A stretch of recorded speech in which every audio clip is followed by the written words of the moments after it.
What's going on, guys? Welcome back to my channel. This week I'd like to share with you a few of the different properties that I've been looking at. A lot of you guys know that I am looking for land in the middle of Tennessee, and so far I have looked at 4 different properties, 3 in Tennessee and 1 in Indiana. All right, we are going to start with property number 1, and I'm only going to touch a little bit base on this because this was back when I lived in Illinois. I went to the Lomax properties. A lot of you might know who that is if you're looking for tiny house land in Indiana. When I was living in Illinois, I traveled there to look at this piece of property. It was about a 1.5 hour drive, and he showed me each of the plots of properties on his land. So he divided his land and put 5-acre lots, and you're to buy the whole entire lot. It wasn't mowed down. It was further away from Illinois where I wanted to be. I kind of decided against that one, especially because they had a whole field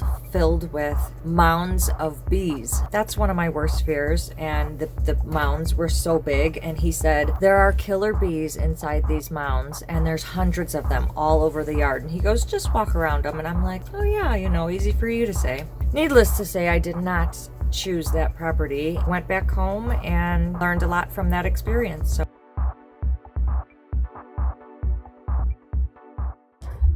Hey, guess where I am headed? I am actually on my way to Tennessee to look at my first 2 properties of land.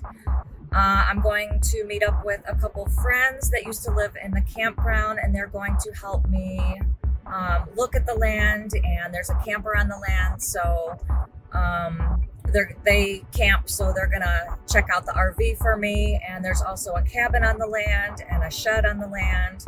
There's a creek in the back, so we're gonna check out the property. Property number 2, I was living in Georgia, and I started looking for land while I was there and traveled to Tennessee to look at my first property in Tennessee. It was about a 4.5-5 hour drive. I think it ended up being about 6 hours in the location that it was. This property was $150,000. It was about 11 acres. It had a cabin on there that looked like it was brand new for some reason. Like when I looked inside of it, it looked just absolutely gorgeous. I have friends that live in Tennessee. Actually, the friends that I'm staying with now, they met me up there, and because they are campers, they like to go camping and stuff, and they own RVs. They helped me like investigate and inspect the camper that was also included in the sale that was on the land. They're feeling the walls and stuff, and I think they discovered like leaks and mold and like rotted on the inside of the camper. There was an extra foundation poured on the side of it.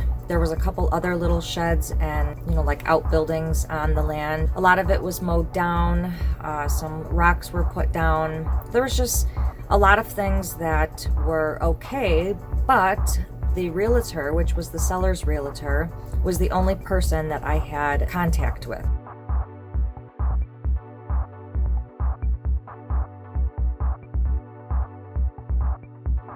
So I didn't have anybody representing me in order to help show me what this house and this land was about. So of course the seller's realtor is going to try to sell the land for him. And when we were looking in a couple of the places, say around the house, we opened up a back propane area where a propane tank was held. It was like in a wooden box. The entire thing was black mold. I mentioned when I saw that, you know, I'll be, you know, if I choose this property, I'll be getting an inspection. He's like, you don't need an inspection. He's like, when I bought my land in Tennessee, I didn't even get an inspection. That was a huge red flag. Realtors should not be telling you not to get an inspection. So every property that you look at, if there's a house on there, you need to get an inspection. It's like one of the best things that you can do if you're buying property for that much money. We took a walk in the back, and there was a bunch of paths leading down to a creek.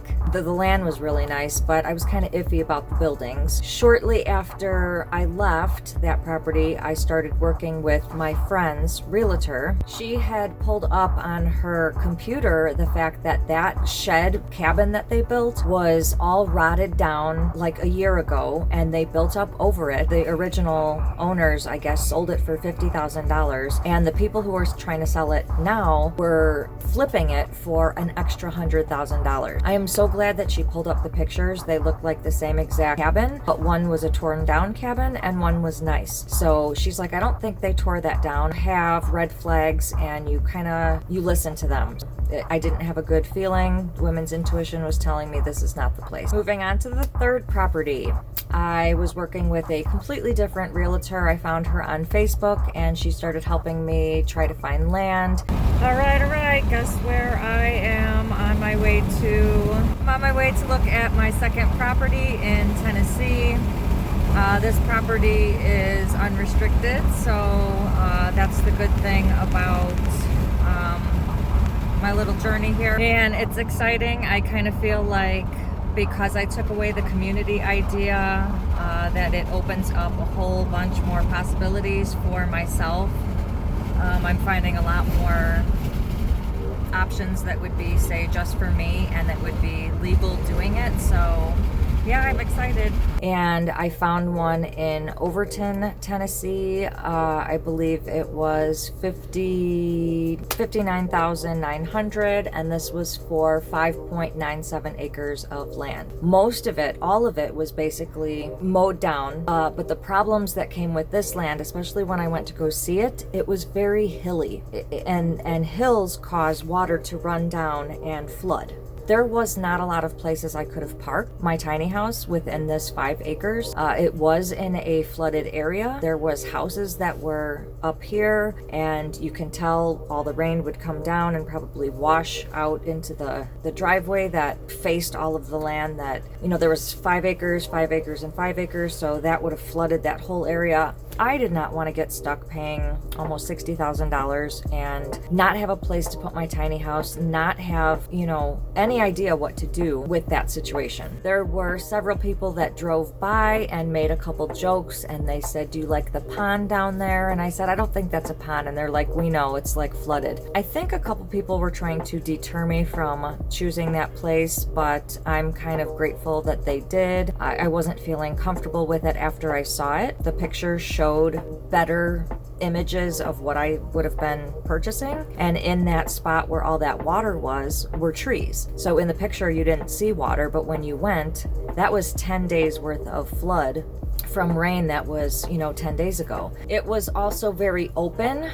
You could see everything. You could see the road. You can see everyone else's houses. You can see what everyone else was doing, what they were farming, if they had a fence, what kind of house they had. It was like there was no woods or trees. And part of my dream was to have privacy and have some trees scattered amongst the property. This did not have many of those. If I did choose this property, my plan was to plant some trees. Have a landscaper come in and build paths and trees, and then I would have, built gardens. But yeah, that one didn't work out either. Well, I don't think that one worked out because there was a huge pond in the middle of the property, and it was kind of like a flood zone, so it was a lower area. And I don't know, I just, even though you feel positive about it on the way there, you really have to look at the plots of land.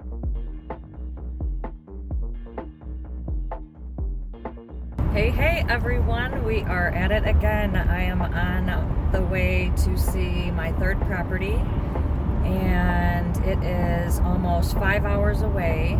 I looked it up yesterday and it was like 4.5 hours, but it's 4 hours and 50 minutes away from where I'm at right now. It's got a lot of great stuff on it, so it's very promising, I'm thinking. And yeah, we'll see when we get there. I did find out just recently that this one allows tiny houses, so I am super excited about that, because that's one of the biggest things that you have to make sure when finding land for your tiny house is that tiny houses are legal, or else you end up flying under the radar. So again, I wanted to do this as legal as possible, and I made it happen, I'm hoping. So can't wait to get there. I will show you guys when I get there.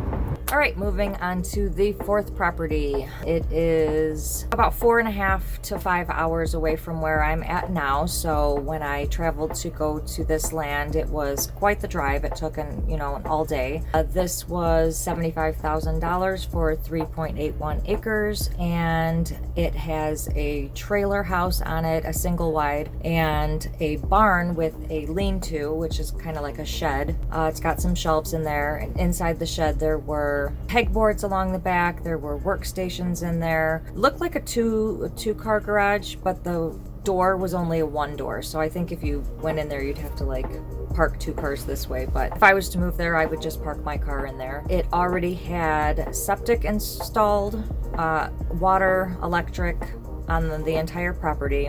The house was built in 2002, so it's 20 years old, and the entire thing was mowed down except for the surrounding trees that showed where the property lines were, and a few scattered big trees in the middle. Beautiful, beautiful property. I had the seller's realtor meet me there. I still had my realtor from the last land that I looked at representing me for this one. She did not meet me there, but we communicated all via text, and this last one actually looks really promising, so we will see what happens. Looking for a property wherever you're going to look for property is a huge, daunting task. I have found that it is very overwhelming each time I've gone to look at property. I have even found it overwhelming to research and search for property online on all of the different sites, because there is such a grueling process that you have to go to make sure it's legal to live there. Before you even get to look at the land, you have to do all of this research just to make sure. And then you go look at the land, and if it's not what you like, you just wasted all that time trying to find out that you didn't like some property. But those are the things that you need to do in order to find your perfect land, and try not to go with the first piece of land that you look at unless you really, really love it. I would hate to buy $100,000 land and then not be able to live there and have to move or sell it, and maybe it's not going to sell. So I don't want to be stuck with something without doing all that research. So if you guys like this video, please give it a big thumbs up, and don't forget to hit that subscribe button below and click the notifications bell so you can receive a notification every time I post a new video, which is every Sunday. Thank you guys so much for watching. I'll see you in the next video. One was when I was as bright as light. I decided to travel to Indiana to look at a property there. I had she helped me go now to moving on to the 4. A lot of these properties are going to have either your dream in there, they're going to have your, don't put